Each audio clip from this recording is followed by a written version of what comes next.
হরে কৃষ্ণ সবাইকে, আশা করছি তোমরা সকলেই ভালো আছো আর আমিও ভালো আছি। তো আজকে আমি এখানে রান্না করতেছি হচ্ছে ঐতিহ্যবাহী একটা খিচুড়ি। তো এখানে আমি নিয়ে নিয়েছি 1 কাপ মতো মুগ ডাল, 1 কাপ মতো হচ্ছে উড়দ ডাল। তো এই দুইটা মিক্স করে খিচুড়িটা করলে আসলে খুবই ভালো একটা ফ্লেভার আসে সেই জন্য। আর উড়দ ডালের মধ্যে অনেক হাই প্রোটিন, সেই জন্য খুবই ভালো শরীরের জন্য। তো এখানে আমি সব ধরনের ভেজিটেবলস নিয়ে নিয়েছি, মুখি, তারপর হচ্ছে রেড বেল পেপার, ক্যারেটস, আদা কুচি, তারপরে টমেটো, তারপরে হচ্ছে কি পেঁপে আর আলু। তো এই সবগুলো ভেজিটেবল মানে যা যা ঘরে ছিল সবগুলো আমি চেষ্টা করেছি দেওয়ার। এখানে কাঁচামরিচও কেটে নিয়েছি, সব কিছু একদম গুছিয়ে নিলাম, রান্নাটা ইজি হবে।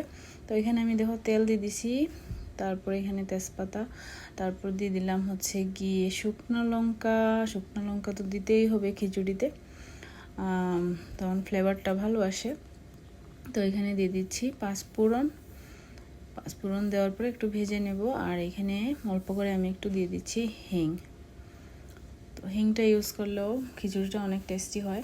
তো এখানে দেখো আমি এখন আলুগুলা আগে ভেজে নিচ্ছি, কারণ আলুটাই শক্ত এখানে। তো আলুটা আগে একটু ভেজে নিলে আলুর একটা কাঁচা একটা গন্ধ সেটা আসবে না। তো এখানে একটু হলুদ দিয়ে দিচ্ছি আর লবণটাও পরিমাণ করে দিয়ে দিচ্ছি, যেহেতু আমি আরও অনেকগুলো সবজি এখানে দেবো তো একটু বেশি করে লবণটা দিয়ে দিলাম।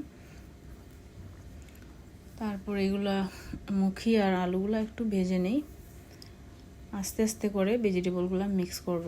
আলু আর মুখিটা আগে ভেজে নিচ্ছি, তারপরে এখানে আমি দেখো বেল পেপারটা দিয়ে দিচ্ছি। তো বেল পেপারটা একটু ভাজলে এর ফ্লেভারটা ভালো আসে, আর যদি কাঁচা বেল পেপার হয় তাহলে কিন্তু ফ্লেভারটা অত ভালো আসে না। সেই জন্য আমি আগে সব ভেজিটেবল দেওয়ার আগে মানে আলুটা তো আগেই ভাজলাম, আর এখানে হচ্ছে গিয়ে বেল পেপারটাও ভেজে নিচ্ছি। এখানে একটু ফ্লেভার আসলে তারপরে আমি ওইখানে সবগুলা ভেজিটেবল মিক্স করব। এখন আমি এখানে আদা কুচিটা দিয়ে দিচ্ছি তেলের মধ্যে, আর কয়েকটা কাঁচা লঙ্কা। তো আমি বেশি একটা মরিচ ইউজ করি না, যেহেতু আমাদের বাসায় হচ্ছে ছোট বাচ্চারা আছে, তো ওরা ঝাল পছন্দ করে না। তো এখানে দেখো আমি সবগুলো পেঁপে সহ গাজর টমেটো সব কিছু এখানে দিয়ে দিলাম। এখন ভালো করে এগুলোকে একটু ঢেকে কষিয়ে নেব। আর এখানে আমি মশলা বানিয়ে রাখছি, দেখো এখানে হচ্ছে কি একটা ভাজা গুঁড়া মশলা আছে সব কিছু দিয়ে। আর এখানে আমি একটু হচ্ছে নিয়ে নিয়েছি সাম্বার মশলা, একটু আদা বাটাও আছে সাথে।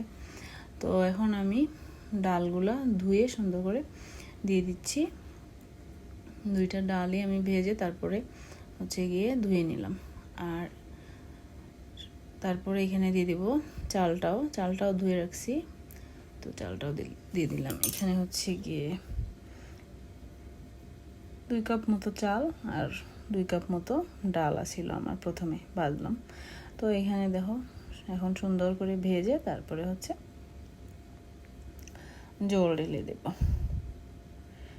তো আসলে সব সময় একই রকম খেতে ভালো লাগে না, সেই জন্য একটু ডিফারেন্ট করে রান্না করার চেষ্টা করি সব সময়। আর মানে একটু ডিফারেন্ট করে রান্না করলে তখন খুবই ভালো লাগে মনটা, যে আমি আজকে অন্যরকম করে কিছু বানাইছি, সবাই আসো খাও, খেয়ে বলো তো কি কেমন হয়েছে। তো এরকম একটা আমার মনের মধ্যে আসে আর কি। তো এখানে দেখো আমি একটু লং আর এলাচ দিয়ে দিলাম। আর এখন আমি এখানে গরম জল দিয়ে দিচ্ছি। গরম জলটা দিলে তাড়াতাড়ি খিচুড়িটাও হয়ে যাবে। তো এখন একটু নাড়াচাড়া করে তারপরে ঢেকে রাখবো। আর এদিকে হচ্ছে আমি খিচুড়ির সাথে খাওয়ার জন্য একটু করলা ভালো করে ফ্রাই করতেছি, একদম মুচমুচে করে। তো অনেকগুলো করলা বাসায় ছিল, তো চেষ্টা করলাম যে করলাগুলো যাতে শেষ হয়ে যায়, খিচুড়ির সাথে ভালোই লাগে আমার খিচুড়ির সাথে। তো এখানে দেখো খিচুড়িটা হয়ে আসছে। তো এখানে আমি এখন দিয়ে দিচ্ছি হচ্ছে গিয়ে ধনে পাতা কুচি অনেকগুলা, আর একটুখানি ঘি দিয়ে দিচ্ছি। ঘিটা আমি আর একটু দিয়ে দিছি, কিন্তু ভিডিও রেকর্ডে আসে নাই, তো সেই জন্য আমি অল্প করে আবার দেখিয়ে দিলাম যে ঘি দিচ্ছি। তো এই যে দেখো হয়ে গেছে খিচুড়িটা রান্না করা, এখন ভগবানকে ভোগ লাগানো হয়ে গেছে। আর এখানে আমি এখন প্রসাদ পাচ্ছি, ইট ওয়াজ সো ইয়ামি। তো আমি তো অনেকগুলো খেয়ে ফেলছি।